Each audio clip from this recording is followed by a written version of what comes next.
Welcome everybody. In today's video, I'm going to teach you guys how to win consistently as a mid laner. I'm going to do that by reviewing a game that I played and then explaining all of the fundamentals that I'm using to get to this consistent result.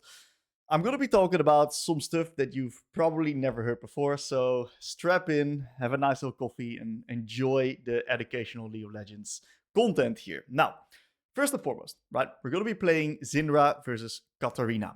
Whenever you play a ranged v melee lane, or generally whenever you play a lane where you're playing a ranged champ and you have lane control, this can also be, for example, Victor versus Syndra, winning matchups, what you're going to try to do is you're going to try to play with the mindset to slow push into the enemies. Why do we want to slow push? A slow push is incredibly overpowered because a slow push gives us access to two things. It gives us access to level ups, hitting level up spikes before the enemies, because very simply put, we are going to be killing the minions before they do because we're pushing, and that gives us trading power. Another thing that it gives us is it gives us extra minions so that if the enemies try to get close towards us, we can stand our ground in the minions. So more trading power. And the other thing that it allows us to do is if you have the slow push, it's easier for you to control the wave state. And that way you can then decide when enemy minions die a lot easier than the enemies can. And this gives us, once again, more trading power. So the wave management allows us to take good quality trades in this case.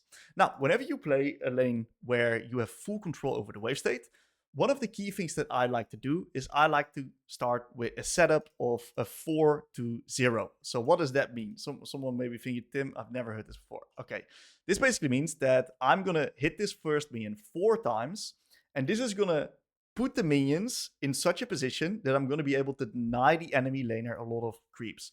So let's play it out, and then we're going to go back in on the game, and I'm going to just exactly show you guys what this does. So you see that I'm hitting the minions 4 times, and then I just stop hitting.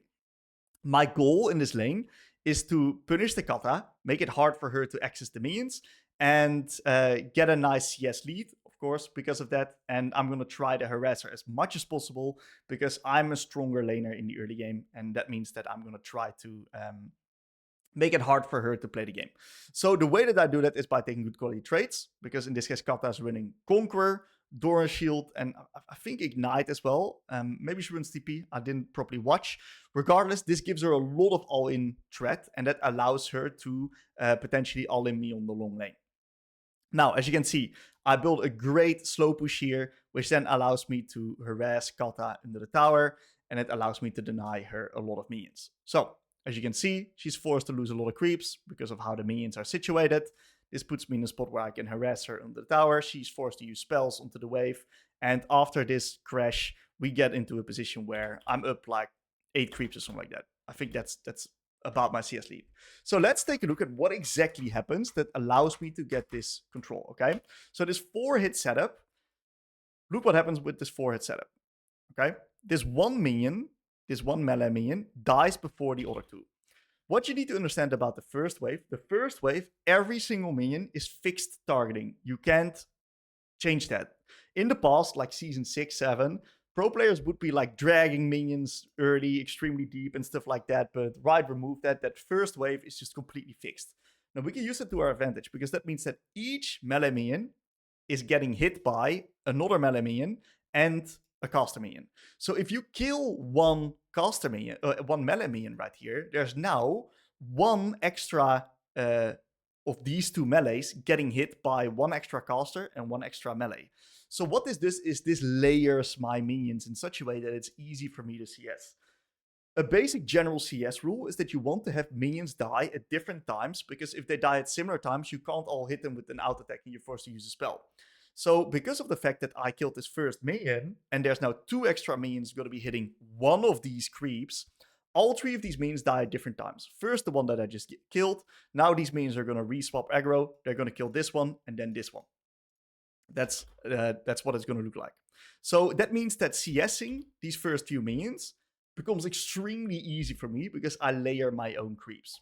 That's the power of having this first initial setup. And it builds the slow push so that I'm then in a position where I can now start harassing Katarina onto the rest of her last hits. Because look what happens right now, right? I killed these first 4 creeps. there's now these caster minions that are going to be hitting these melees while I have already CS'd my own creeps. That means that my full attention can now be situated onto this Katarina because I don't have to focus on hitting my own creeps anymore because I've already got them. This is what we like to call desyncing minion HP so that we can get positions where we can harass the enemy laner. Very simple. Okay, so I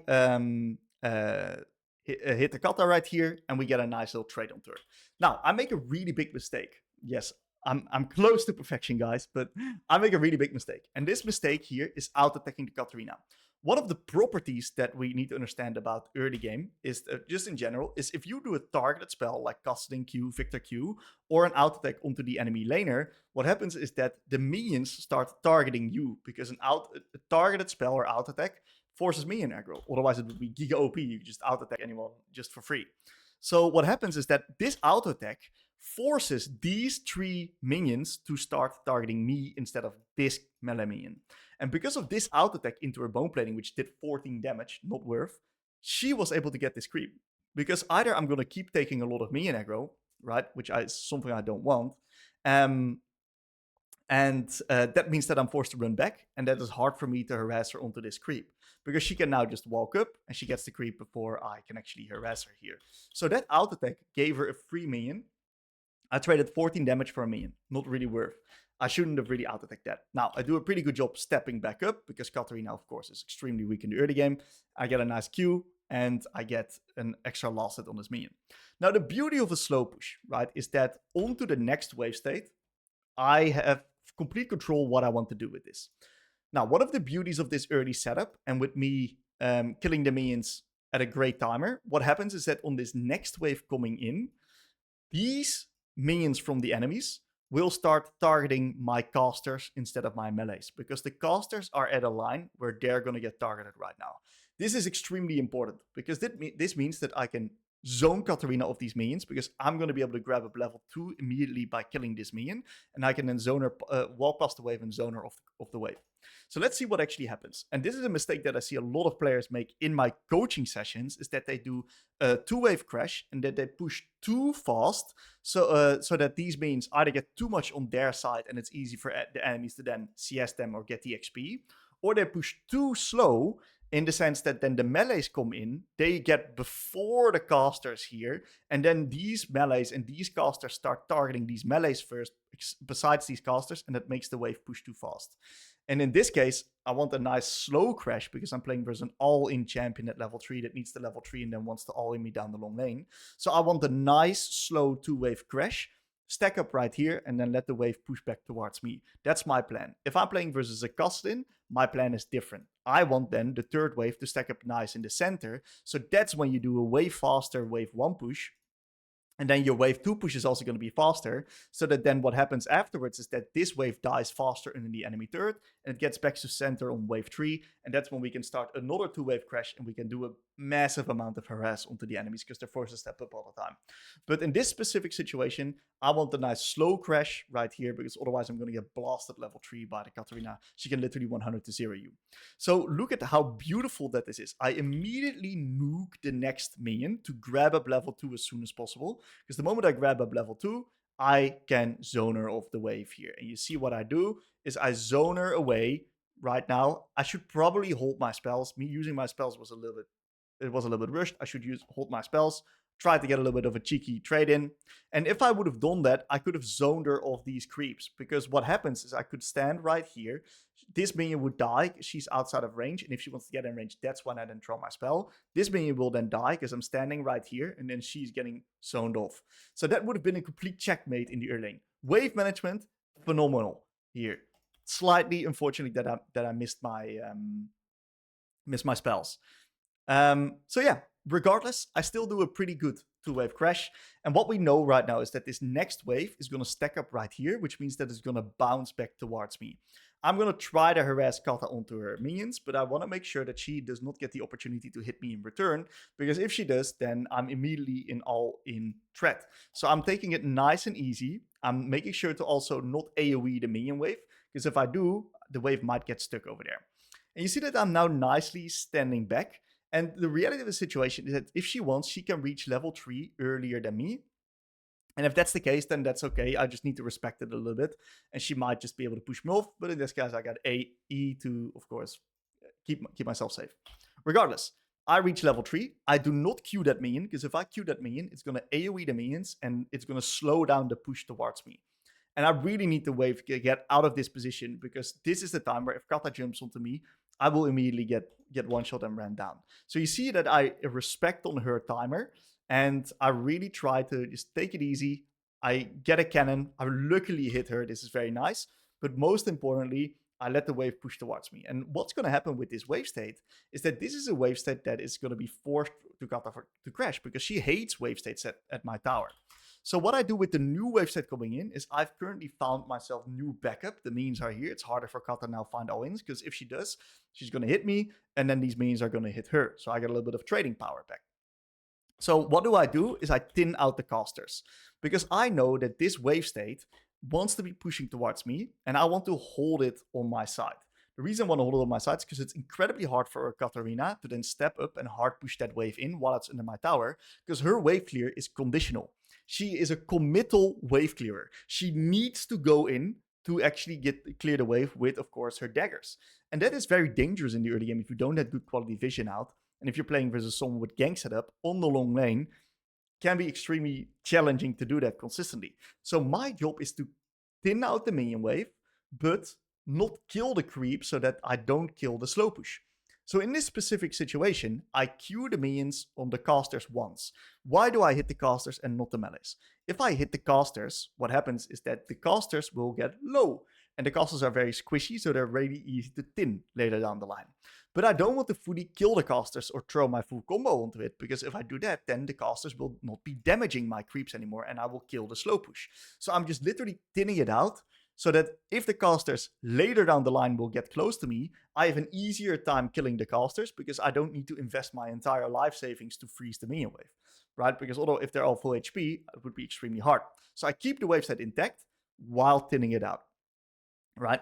Casters, guys, are basically the minions that are the squishiest, but also deal the most amount of damage. So if you want to be, holding a freeze or forcing the wave to push towards you, or understanding where all the minion damage comes from, the casters is where you gotta look. Now, as you can see, I am standing outside of the wave, in this case versus Katarina, because Katarina wants to push the wave. And of course, if I stand in the wave, she's going to be in a position where she can hit me and the wave at the same time. And that's something I'd like to prevent. So I'm standing very much so outside of the wave to prevent her from trading onto me. Kata is one of these champs that wants to lay up a Q through the minions and then behind you, and then AoE. So this positioning right here, I go for my Q and immediately move outside of the wave, because most katas try the last hit minions with their Q, then the dagger stands behind there. So you always want to stand away from low health minions as if you're playing to kata. So we're in a really strong position right now where we're able to thin out the minion wave, standing outside of the wave right there. And I'm looking for some high value spells. She stands inside of the wave, so I'm happily throwing my spells onto her. I try to do a WQ to grab a passive stack. I unfortunately missed my spell, but thankfully she still goes in because she needs to try to nuke this wave. And I can now very easily hit her with my E. And look how beautiful that this wave state is now located. So what I do is I keep one minion alive. I kill the rest of the creeps. I do not want to hold a full freeze just yet, because a full freeze can get a little bit ugly at Scuttle Timer, regardless of what happens. So I want to see if I can do another slow push into her. And this slow push is going to be great for me, because a slow push with the wave state on my side, you see, because holding that minion, the wave state now stacks up right here instead of here. This fully prevents Katarina from all-inning me, because she's running Conquer Doran's Blade. That means that her entire identity just got shafted. She cannot touch the minion wave except for queuing, because otherwise she's going to get blasted with my traits. And it means that I now have full control over the wave, and that full control of the wave gives me full control of the lane. So I'm in an extremely happy position right here. And with her moving in and this minion dying, I'm going to, of course, try to contest the space. She moved away from the lane, faking a roam into bot. Not stupid, actually pretty smart. And what I do right now is that I, of course, try to make it hard for her to enter. She is aiming to see if she can CS this creep. So knowing that I'm contesting the space, I'm already preemptively placing myself in a position where if she tries to walk in, I can then have an easy time trading onto her. And I do a really nice high value W, killing the creep, and thrown the W onto the Katarina. Now, I don't throw my E here. It's not smart. A general thing you want to do is you want to kind of always play in ability rotations. If you use your entire kit, now Katarina can just really easily nuke the wave or force trades or push me back. But the moment I have my E up, I can kind of prevent that from happening. So I can still just pressure past the wave, force out a pot, and by me keeping my E up, she's not allowed to access one of these minions because I still have imposing trading threat onto her. And I'm just trying to slow push this wave. I have my vision on the bot side, my jungler on the top side, and I'm really only last hitting because my mindset in this case is how do I deny her as many minions as possible? And that means that with this minion getting targeted by this creep, if I kill this creep right now, this minion will not die. So I want to just deny her this minion as much as possible. So we're taking it very slow. Now, in this next position, what we see is that we're just got a beautiful slow push onto the kata. And I want, of course, the wave to be in a very similar position where it pushes back towards me eventually. So my goal right now is to crash this wave and then be in a position where the wave pushes towards me. So I get a little bit of fishing out into bot side to make sure that I'm secured. And I'm going to try to harass Kata onto this turret while sneaking a plate, while not interfering with the next minions coming in here. This is something I want to prevent because if I hit these minions, the wave will not push towards me. So one of the things that I do is I move all the way to the side where she's not standing, because one of the things that she can do is she can potentially drop all of these minions and all in me, and that's something I'd like to prevent. So I'm actively looking at her character right now and seeing what her mode is. If she's going to be threatening a trade onto me, I'm not taking this plate. I'm just standing back, and then I'm going to nicely harass her onto these minions. And that's okay. But she gives me the opportunity because she's not looking, and that's why I'm actually able to harass her here. I nicely anticipate her going for the dagger. I hit her with my Q, and I'm just slowly chipping away at her health bar, right? I'm very slowly chipping away at her health bar. The only time that I can get blasted right now is onto this wave state where she all-ins me. But this wave gets pushed incredibly fast towards me because there's suicide minions onto the melees because I had a cannon minion late crash, which means that the wave pushes towards me quite quickly. And I just nicely respect at the one timer that she has. I take my minions and slightly thin it out. And now good luck onto this wave state without your HP as a Katarina. And knowing that she wants to potentially base here, I'm actually going to keep all three of these casters alive. Because if I only keep one minion alive right now, what happens is that I'm going to turn a slow push into her. But that would be good for her because at the moment she needs to reset, right? And that's something I'd like to prevent. Because the longer we can keep these lane states going, the better it's going to be for me. Look at the HP, no potion. I got 2 pots. I'm in a really good spot. She's got no TP as well, so she can't brute force a reset. So in this particular position, if she resets, she's going to lose an entire wave for it. I'm really happy with that because I can then just let the wave crash, kill the entire minion wave, reset myself, TP back. I'm in a really good spot. But if I do not do that, I'm going to push into her and she's going to get access to way more minions. So it's pretty the mindset, how do I deny as many creeps as possible? So in this case, if the enemies have TP, what do? If the enemies have TP, they have less all-in threat. So in that case, you are going to do the exact same thing where you keep 3 casters alive, but then you're going to try to fish and cancel their reset. Okay, but since she has Ignite, I don't want to do that because she might be hiding in the fork, jump onto me, and I get myself blasted. And that's a quick way to lose the lane. So right now, I'm just keeping the wave right here. And if she resets, great. She's going to lose an entire minion wave for it. So I'm in a really happy spot here. And because of that reason, what happens is that she's forced to stay. And we're going to now look for high value spells onto her. Now, I know that she wants to, of course, kill these minions, and she's going to do a Q into E into W, trying to nuke the wave. So I, knowing that she's coming in, I try to look for like a bit of harass, and then I stand up aggressively away from the dagger so that she cannot take the dagger, hit me, and the wave at the same time, while still threatening trading if she tries to come in. And by doing this, I make it really hard for her to play the game because she's just losing an immense amount of creeps, and yeah, I just keep her locked up in this really awkward wave state. Now, you see that I'm not fully clearing the minion waves as well. I'm once again holding two melees here to make sure that it's kind of on my side. But 2 melees is unfortunately not enough because what we recognize is that melees are weaker than casters in damage. So if I didn't queue these minions, I probably shouldn't have queued these casters here. I got a little bit too rash in the way that I played this wave state. If I could have frozen this 1 extra wave state, it would have been better. But in the end, I still deny her 3 melees. 3 melees, a caster, and a cannon. So it's honestly not terrible, but I could have denied her the entire wave. But it's still fine, still fine. Slight optimization here. Now, she's taken a reset. I've not taken a reset. Very simply put, whenever you're in this position, take a base, because if something happens on the map right now, you're in a really bad position because you have not spent your money. She spent her money, and that means that she's way stronger. So I am just fishing for a reset right now so that I can be in a position where I can get strong myself as well. So I just hard push the wave, I take a base, and I TP back. And this entire early game, right, led to me getting a 21 CS lead, never be under any type of threat in a pretty tricky matchup, and allowed me to be in a really good position in this game state. So absolutely fantastic fundamentals in the early game. Now, what we're going to do from this position, right, is we're going to look to keep up the control of the wave and control of the lane by taking good quality trades and keeping control of the wave. And we're going to look to start expanding our lead a little bit onto the map. There's multiple ways you can expand your lead. You can expand your lead in mid lane through, of course, mid lane itself by just beating down and breaking down the enemy champion. Absolutely viable. But one thing that I personally really like to do is expanding my lead on mid through placing vision and helping out my team. So I know that Viego is going to be the playmaker in this game. We have options to play top. We have options to play bot. Wherever my Viego is going to be is of course the number advantage. So I'm going to do a very active job of tracking what my jungle is going to be doing. And I'm going to then try to link up with him. Now, still same position here. I do not want to give Katarina the extended traits. So I'm going to look to slowly chip away at her health bar and be very respectful of potential all-ins here.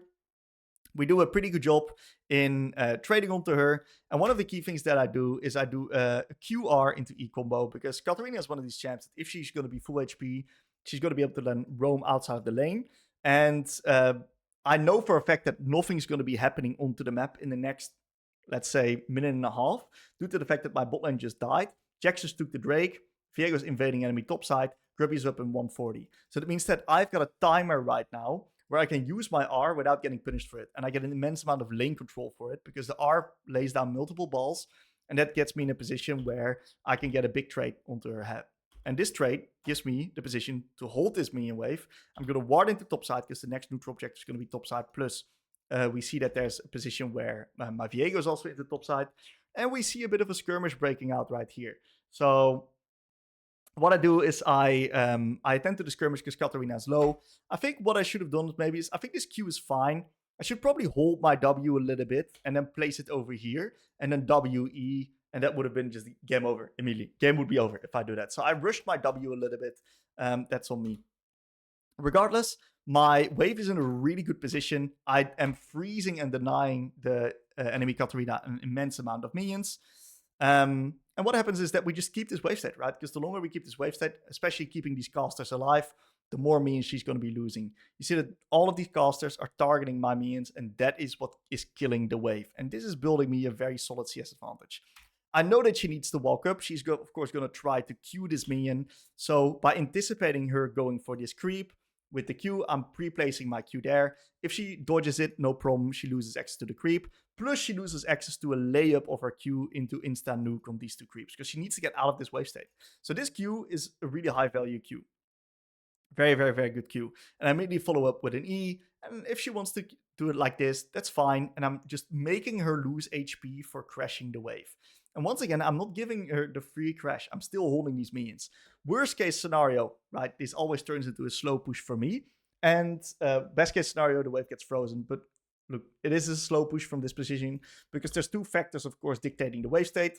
It's the amount of minions, the size of the wave, and the location of the wave. In this build, then my minions will enter right here earlier than the Kata's minions, and that means that, very simply put, my minions will do more damage because there's going to be more of them quicker compared to Kata's. Now, I'm going to use this slow push very effectively. I'm going to look to try and harass her onto her last hits. I can kill that creep right there with my E, because I'm not in a position of danger. If I would be in a dangerous wave state, I would never use my E like that. But I'm just going to look to slow push this wave out, and then I'm going to use my my crash eventually to get something going on the map. Either getting good quality vision, maybe a reset, maybe we can play with my Viego onto one of the sides. I'm just keeping my options open. The slow push allows me to keep control of the lane. And you see that I'm positioning myself aggressively. why am I positioning myself aggressively? Because this prevents her from interacting with the lane. And if she then wants to CS a minion, she first needs to run into me. This basically makes it easier for me to land my spells. That's like the key thing to keep in mind. Now, in this position, right, we're going to get Q upgrade. Gotta stay hydrated, boys. Whenever you get Q upgrade, as Syndra, one of the beautiful things that you can do is you can start pre-placing balls because you're regenerating anyway. And this is going to pressure onto the enemies in the sense that it's a lot harder for them to now get access to positions in the lane. So I pre-place my balls, and the good thing is that if she then tries to go in, I also have an extra ball, for example, for my ult. I just deal way more damage. And I'm going to try to harass her onto these minions because I'm so far ahead. And you see that I'm just in a really OP spot, and I immediately ult her here. Why do I immediately ult her here? Because she's so low without pots that she's just completely cooked here. Right? She can't access these minions because of her HP. She's just forced back, and my R is basically a tool here to deny her minions. I could look, there's arguments you want to keep your R for like a neutral objective or like a fight impending, but I don't think I'm gonna let her be able to like take these type of fights. So I'm just using my R here in the lane. This puts her so low that she's under kill threat, and that means that she can't access these minions. So I use it as a tool to deny her creeps. Really good ward onto the raptors to spot the raptor respawn, and this of course gives me cover together with my control ward, which makes sure I can never die towards an enemy gank. And this puts me in a spot here where I get a nice extra passive stack onto the Jax, and I harass the Kata onto her minions. I'm a little bit of a little bitch here, taking the Jax Raptor. That must have pissed him off good.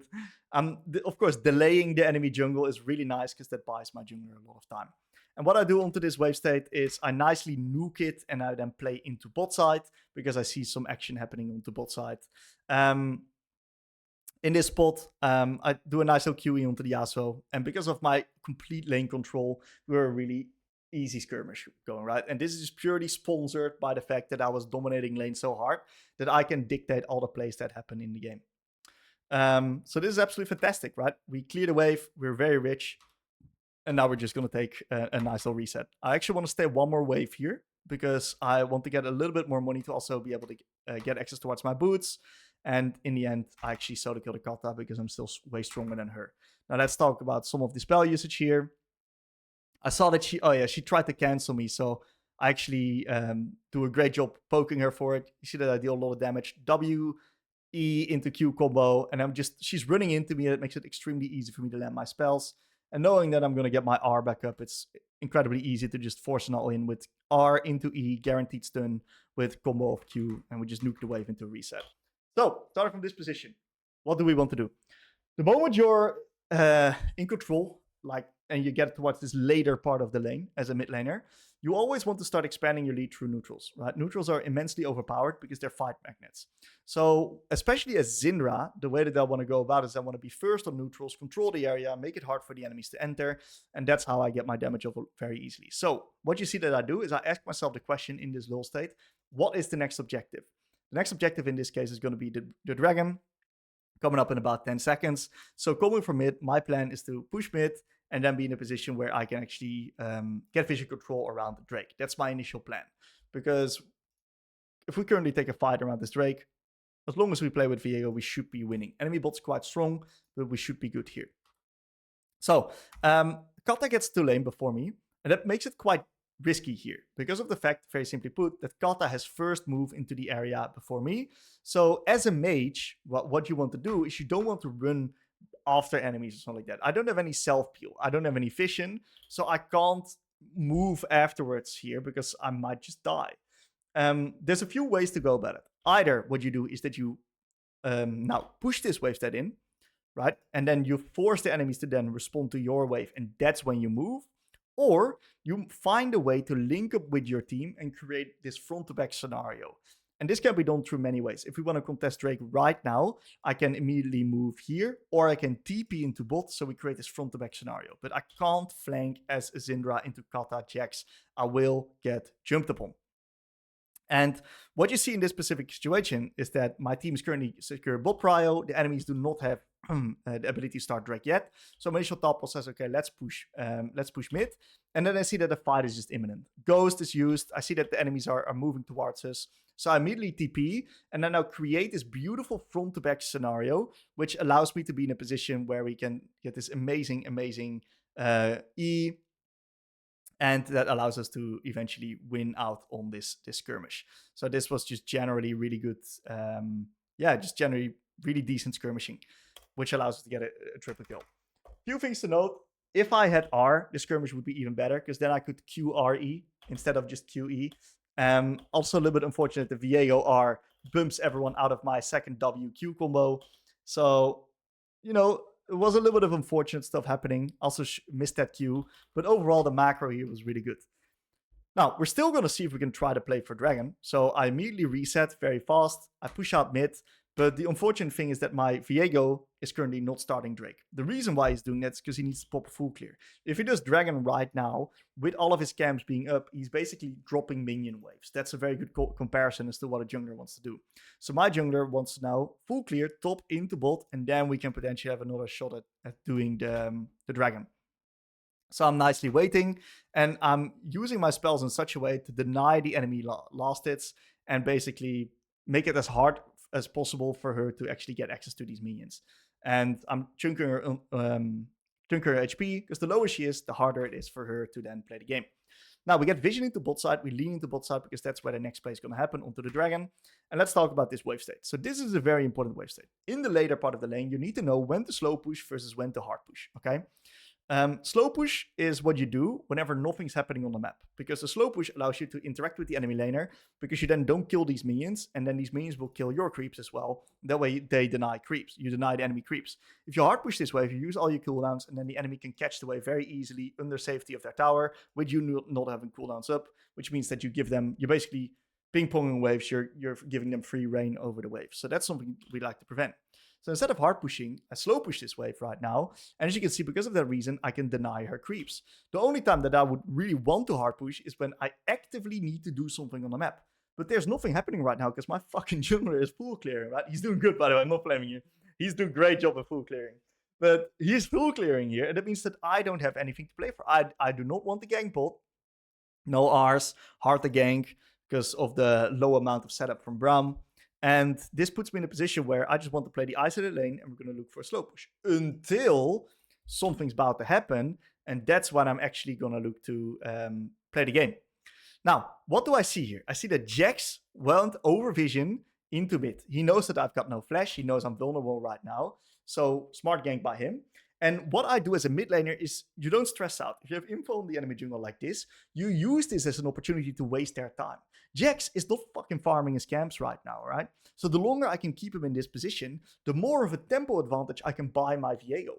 Because Jax popped top into bot as well, right? His wolves are the next that he needs to take, and he's going to do these, and then we're going to be playing at Drake. So the longer I can delay Jax before going into his wolves, and I'm then going to be in a position where my Viego is going to get a clearing edge on speed, and then we're going to be able to get area control on Drake and make it hard for the enemies to enter. So in this particular position, I'm just taking it nice and slow. I'm acting, I think I should have acted a little bit better, a little bit less scared. But regardless, we delay quite a bit his play. And what happens right now is that Jax just he's stuck, right? This Jax is completely stuck because it takes too long for him to go to Wolves. Viego is then going to get the clear edge, so he's kind of forced to start Drake right now. But it's very dangerous for him because we're in a position where we are actually stronger than the enemies on bot side because they got me and we got Viego. So that makes it hard for the enemies to then play the dragon that easily. Now, one of the key things I really like to do whenever I'm in a position where a dragon is contested and we're not fully sure if we can play is I like to take control of this bush. This bush is really good. The banana bush is also really good. As a mid laner, if there's still waves appearing, this bush is my favorite because it allows me to also turn back towards the wave if something decides to go bad. And in that case, I can just decide to push, take plates, or cross map into top if I want to. So this bush gives me an immense amount of flexibility. The other bush is way better if it's, for example, the fight's actually happening, right? There's just no way around it. There's going to be a fucking fight. Then this banana bush is completely OP to have vision control because it blocks access points towards Drake from both sides. So regardless, what I do here is that I know that Katarina needs to move like this. Otherwise, she's going to be too late because she can either go this or this. And if she goes like this, then yes, they get a front to back angle, but then it's easy for me to do, of course. It's really hard for them to get onto me, right? And she's gonna be late. So knowing that she's gonna be walking like that, I do a real smart thing in the sense of that I'm walking like this and like this, because her vision right now is this, right? And the moment she goes past here, that's when she can see me past the choke point. So if I walk like this, I'm already in vision. She's going to anticipate me QEing. But because I walk like this and like this, I'm in the fog of war, and it's going to make it easy for me to land a QE. Comparatively towards if you're playing like Ari, right? You can charm from fog a lot easier because they won't be expecting it. So we get this fantastic pick onto the Katarina, and I now just need to play this fight slow. We see that the Cassio is stunned, so it makes it very easy for me to then... I think she's slowed by the Braum. Then I slow her with my W into a full QE, and that allows me to get a really easy pickup on the Cassio. We kill the Yasuo as well, and afterwards we kill the Jax as well. Really good thing that I do is I hold my E until he's over with his flash, and that allows me to get this fantastic kill. So really good skirmishing here. And due to the fact that, okay, I'm incredibly rich here, right? I could reset right now with my rocket belt. That is absolutely viable. But you don't want to reset just for item spikes, right? You want to reset when the game's on, when we're on downtime. If my team would be like all resetting right now, redeploying onto the map to play for the next neutral, sure, I would reset with them, 100%, right? I want to not desync tempo. But because my team is currently still playing the game, if I reset right now, what can happen is that the enemies might come, delay their resets, Kata gets pushed for free and then collapses. So it's just a risk factor.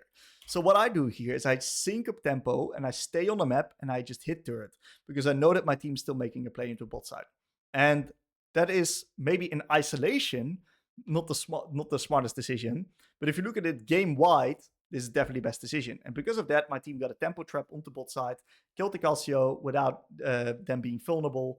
And in the meantime, I just do my job, clear the mid wave, and now I sync up tempo with my rest of my team also resetting. Now, what's the next neutral objective coming from base? We're a control mage. We're going to be first. We're going to force the enemies to respond to my waves. In this case, Rift Herald. Rift Herald is going to be next. So I'd like to go through the side lane generally as a Syndra. You want to go to side, and then you want to play on the side of the neutral objective. So in this specific case, I could open up top, send my Mundo to bot, absolutely viable. I could open to bot if I have TP up, and then I can always threaten a TP from the other side of the map. But you want to include as many people on this play as possible. Since that my bot lane got a deep push out already onto this wave state, and the wave is now pushing towards us, what I identify is that we can make a tempo play right now onto the Rift where we sack one bot wave, and then we can just start Rift immediately. So I tell my team to play with me on mid here.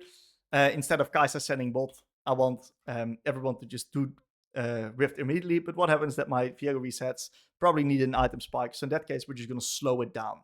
So I'm now just going to go through mid into bot. I kept my options open. I deployed through mid, and I didn't even lose a single minion for it because I'm going to be catching this bot lane wave state right here, right? So since it's pushing towards us, you got a little bit of time. Now, I give this Cassiopeia one window, so I need to ping my team back, make sure they don't die here on mid. And very simply put, we're going to be playing on my TP timer. And on my TP timer, it's going to be extremely easy for us to play the Rift Herald. So my pings lead to my team backing off. Otherwise, they would have just taken that play. Thankfully, they respect. Now, I've got a bit of a timer myself that I could use, of course, to now move into mid. But I don't really want to do that just yet, because if I move into mid, and we can't insta-start this Rift, what happens is that Kata just gets the push out, and I'm going to be in a really awkward spot. So I want to make sure that I time my aggression with what my jungler is doing. I'm really keeping an eye on what he's doing. He's the playmaker right now. So if he's not making a play and he's fucking popping a full clear, that's up to him. In that case, I'm just going to make sure to just stay bot and keep my pressure going here. I got enough vision right now. I'm pretty safe. And I use my spells in the bush to make sure that I don't allow Katarina to tempo trap me, hide in the bushes, and find potential all-ins that I cannot really deal with. So I push the wave here, and I see that Kata is responding under the turret.